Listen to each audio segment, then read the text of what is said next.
G.A.L.S, to the next director's cut. We are going to be talking today about, I actually think, a pretty important topic. Women's intuition. So, we all have it. We need to pay attention to it. Amen. So let's talk about that. So and let's see more, how have you seen this in your life? How have you noticed your intuition and acted on it? What's new? What is it to you? So I'll jump in here. I will say that over the past probably 4 or 5 years, there's been a few projects that I've tried to collaborate on. I'm a Pollyanna optimistic, and I often give people way too much, make way too many chances, and I don't listen to intuition sometimes, because it's that balance between, okay, and then you start making excuses, and that's what I've learned in my process of intuition, that when I start making excuses for whatever it is, that I should probably start to really assess and go, okay, what was that little voice telling me that I should have listened to? And fortunately for me, I look at any of those circumstances as learning processes. It's taught me, and it's really solidified that is something especially as a business owner, but just in life, as a mom, I've listened to more intuition as a mom than I did as a business owner, but that's where I think taking those lessons when you even don't listen to the intuition and go, okay, I do actually have good intuition. I do have good discernment that I should be practicing. So for me, I guess it's not exactly a specific example, but it's that acknowledgement that when you do hit a brick wall, you're like, oh, what were the red flags? I should have listened to the red flags. I knew the red flags were there. Yeah. You said, as a mom, I think for me, that's where it mostly I've had to listen to my intuition. And there is no book. And of course, I have 3 kids. They're all very different and very much alike at the same time. I saw a meme the other day. It's the worst thing to try and do is punish yourself out of your child. And you have to that's where I feel like my intuition am I watching really, what am I reacting to? And just thinking that through, their story and things like that, and then listening to my gut on that. Nope, this isn't worth the fight, or that kind of thing. And that's been really kind of an intuition thing more so, because it's very hit and miss with each one being so different. Yeah. Amanda, you talked about recognizing when, I should have listened, and what are the lessons learned. I think more often than not, that is also when it sticks out to me, like, I knew better, and I either thought I was being negative, or thought it was a different feeling and ignored the intuition. There was one time, I will tell you, that a positive, I knew I needed to do this, and I did, and I can recognize is when my mom died, I was invited on an amazing training opportunity, fully paid, in San Diego, great time. And there was just something that told me you should not go. This is a great opportunity. There's no logical reason not to take this opportunity. And a couple days after I turned it down, and after they had flown out, my mom went into the hospital and started the process of the end of her life. And that was probably the only time I'm I knew, I am so glad I listened, versus the other way around of, I should have listened. I wonder, you said something about it, I have a positive example, because I do think we look at intuition as always those negatives. We look, right. Because I think part of it is we look at it backwards. I should have listened to that red flag. But I like the idea of maybe if we start thinking about it and going, I need to trust that intuition and look at more of it as in a positive way, maybe it won't become such a, I don't know what the right word is. Coulda, woulda, shoulda. Yeah, exactly. Uh-huh.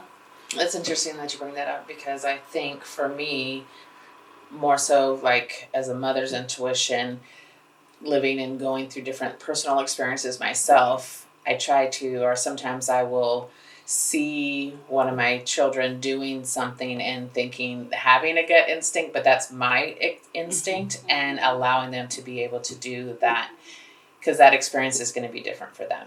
So, I mean, obviously I made choices that I made, but I need to be able to have that intuition and let that be my intuition that I had, and let it be free for them to do it. And then sometimes let them, whether they rise from it or fall from it, and be okay and support them in that and making it a positive situation. So that So also good. influences their intuition going forward. You know, again, their story will be different than yours, but it does affect what creates those red flags or those feelings of, this is not where I need to be. Or even the opposite of, that's where I'm going. I don't know why, but I'm going there. And then something positive to happen. yeah, I always tell Terrence, I said, you are not my first kid. and you're not getting away with that because this is like third time around. So it's having that intuition, but then allowing them to be able to have those experiences and move forward and learn from it. I think sometimes that is the intuition, right? That is the, like, I've said this so much over the last couple of years, especially having older children. And my statement has been, let's just let it simmer.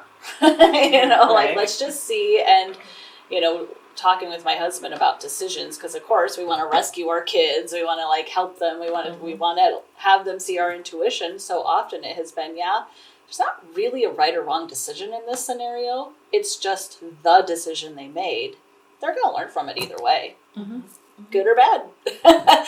So I think that's right. That's it. That is some intuition. We also seem to kind of, a little bit of his experience too. Right. As parents, that's really, our intuition is built off of that. And so our experience has been gained by, the world is so drastically different than what we grew up and made some of these choices. I think back to my 20s. We were just joking. Someone's having they do gender reveal parties. We didn't do that. No. I had no clue what that was. It's like, so my experiences are based off of a world that doesn't do that kind of thing. Here they, and if you don't do it, what does it mean and stuff. But that changes our experiences, which I think then also kind of shapes our intuition. That's good. Yeah. I think it's really great too when you are someone who follows your intuition. And I have over the years had to, say it like, hey, I have intuition on this. I have a feeling, or I have whatever. And as you exercise that in your family, your spouse, your friends, they actually see that. It's really cool. Like, I was saying, I have a story about this recently. My daughter, for a long time as a teenager, she didn't want to hear what we had to say about things, which is very normal for that age. But she now is dealing with, some relationship things, getting her first apartment and her first job. And I kid you not, she's been calling us once or twice a day. And I love it.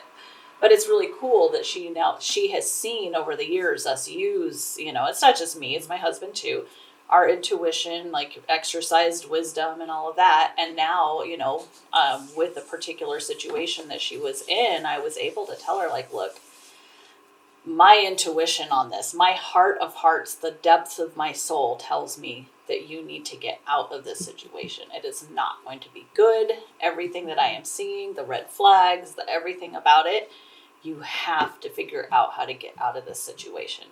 And to just actually have her like, yeah, I'm kind of feeling that too. And so I think in a sense, then passing it down and saying, yeah, listen to that intuition, like listen to yourself on that, and showing her and modeling how to do that has been so cool. Yeah. Well, I think it taps into, so it's something that I think all of us around this table, and Patty Lynn as well, we were in an era where we were taught critical thinking skills. And I think intuition really is in alignment with the critical thinking skills, because intuition goes, okay, what you kind of go through like the ABCs or whatever your rubric is of a decision, especially if it's something, let's say, you're in some kind of a crisis. I know goes in a lot with negative, but usually that's when people go, oh, I had an intuition that this was going to happen. You go through that process of critical thinking, and then something sticks out, from that process, and may not know why, you may not know what it is, but we were taught to at least stop long enough to sometimes do that. I know we're, sometimes have to pause and learn how to slow down long enough when that starts to get away. But I think it's really important to passing on that baton of critical thinking, because it is not taught as well, especially in just even, in education and school. It's almost a parental or familial thing that you have to pass on now to those that are younger than you. I think it's always been both on the parents and the schools to pass it down, but I think the problem is that we've taken away so many different ways of creating opportunity for people to use critical thinking. I saw I can't remember where I saw it, but back in the 1950s, you opened a car manual. It talks about how to change a spark plug, how to do a tune-up. I don't know enough about cars, but it gives you actual ways to take care of your car. Go open up one now, it tells you don't drink the battery acid. There's a problem. that has to be there. And so we've created so many shortcuts, and we don't teach kids to spell. We don't teach kids to use basic math skills. Here's how to use a calculator, because it'll do it for you. Here's a tablet to do everything on. So we've taken away some of the opportunities for kids to get that critical thinking, and then to learn how to listen to their intuition. So I think, while they somewhat go hand in hand, I think that they're very different things, at least from some of the conversations I've been having with an intuitive coach as of late, because I do get stuck in my head and with that critical thinking. And so with that trip, for example, there was no logical reason for me not to go on that trip. But one of the challenges I personally have in listening to my intuition is I can go through the critical thinking and the logic. And if there's logic and reason to whatever decision, I tend to ignore my gut. And I think maybe I'm just afraid, or maybe, maybe I'm just uncomfortable because it's something different or new, or who knows what I dismiss it as. Where oftentimes how I feel about it is equally, if not more important than the logic and reason of whether it makes sense or pencils out. And so that's something that is a challenge for me, is to get out of my head and more into listening to my gut and my feelings about the situation. I think that goes back to something Dawn Renee said in a prior episode about grace. And being able to say, you know what, I get it. There's not a logical reason. I'm still not going to do it. And I think we need to hit a point where we say that's okay to say, I don't know why I'm saying no, but I'm saying no. Or I'm saying yes. Right. Doesn't have to be And no. it may be off a little bit, but I also think that's why it's important to be around like-minded women to support you and be around you. Because when you are in those moments of maybe questioning your own intuition, bouncing that off, or having a phone conversation or coffee of some sort. And because if they're the people that are around you, they're going to know you and then give you positive advice, because you might be questioning your own self, but you're like, and they're going to not judge you in that way. So I know I've had many of those conversations. I think it's getting less, but there's still even a stigma to the idea of a gut feeling or a woman's intuition. Yeah. There's this that's not how we do things kind of an idea. But I agree, the idea of having people near you that can go, if nothing else, help you see the red flags. Super easy to see them when it's not you. Right. right. And maybe that's such a good point, having people around you that you listen to and you respect their intuition. But there's an alignment so that they're not going to steer you into in a place that doesn't work for you. I do like what you said too about, there is a stigma. I've actually been somebody who, and this is going maybe a little bit in a different realm, but I do think it's important to learn to listen to your gut. Like, so for me, one example that I have that felt kind of woo-woo for some people was the last time I saw my grandpa, I knew it was going to be my last time. I recorded a conversation with us. I just had a feeling like this is probably the last time I'm going to see my grandpa. And sure enough, a few months later, he passed away. And so I was so thankful that I listened to that. I just had a feeling. And it wasn't weird. I wasn't like, oh my gosh, nothing like that. I just had a feeling. So I listened. I recorded my grandpa. I got this great recording. I'm so glad I got it. And I'm so glad I listened to it, And so, just listen. What's kind of interesting about that, can anyone think of a story where someone listened to their intuition and something bad happened? No, not that. Nothing comes to my mind is yes, I followed my gut and something bad happened. Yeah. Yeah. You never hear those stories. Following it. Yeah. You hear, I wish I had listened. But why is that not more powerful than to say, why would you ever not listen to your gut then? Good point. Yeah. I like that. Put a little light bulb up. I know.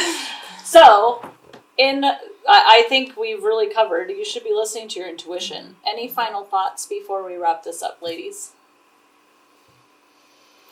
I just think, it's the reflection on, again, going back and having at least space. I totally agree with you, Katrina, where you can get in your head too much with the critical thinking part, but it's like giving yourself space to just, and the grace to think about something. Obviously, there's times that you have to make a quick decision. Right. Hopefully that's not too often that we have to do those things. But, when faced with a decision, it's like, okay, pause, kind of let it simmer just a little bit, and then move forward with the decision, because then I think it's giving the time to, make that choice. I try in bigger decisions not to purchase big things or not to make big shifts, give it a night, give it 24 hours if possible. Because I don't know, in the excitement of something, you're wrapped up, but you're like, oh, well, that doesn't make sense. And I don't know why. I would say if it's meant to be, it will be. Like when I was buying my house, there was pressure of, well, you better put your offer in. I'm like, But if I don't and it was meant to be, it'll be. Yeah, absolutely. Yeah. All right. Well, I think that's it for today. And if you guys are watching us from YouTube, please make sure that you check us out on our Facebook group. We have a lot of things happening there. So much. And like and subscribe. Yes, like and subscribe, leave comments, questions, all that good stuff, and we'll make sure that we get back to you. So thanks for joining us again, and we'll see you next month. Bye. Bye.